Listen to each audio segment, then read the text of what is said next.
Hello guys WhatsApp, সবাই কেমন আছো? আশা করি সব ভালো আছো। আর আমরা রান্না করবো আজকে। বল, আমাদের এলিয়েন সব কিছু কাটাকুটি করছে। আর এলিয়েন বললো তুমি রান্না করো।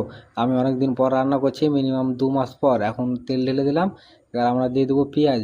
আর পেঁয়াজ দেওয়া হয়ে গেছে, আর আমরা উল্টা দিব। আর যে রান্না করে ও আর খুব শরীর খারাপ, ওই জন্য আমাকে রান্না করতে বললো। আমি অনেক দিন পর রান্না করছি, মিনিমাম 2 মাস পর। আর ওর শরীর খারাপ বলে আমার মন খারাপ করছে, ওই জন্য আমি রান্না করতে বসে গেলাম। আর এরকম যখন লাল হবে তখন আমরা মশলা দিয়ে দেবো। আমরা মশলা দিয়ে দিলাম, যেগুলো মশলা লাগে আমরা সেগুলো মশলা দিয়ে দিলাম হালকা করে। আর এলিয়েন বলছে তুমি ভালো করে রান্না করো। ও আমার মাথাটা খারাপ করে দিল বকে বকে, কেন বলছে তুমি ভালো করে রান্না করো। আর যখন এরকম কালার হয়েছে, এলিয়েন বলছে বাস ভাই তুমি ভালো করে তো রান্না করতে জানো। আর ধনের পাতা দিয়ে দিলাম। আর আমাদের এখন রান্না কমপ্লিট। এই যে রান্না কমপ্লিট, হালকা ঝোল রেখে আমরা গ্যাসটা বন্ধ করে দেবো।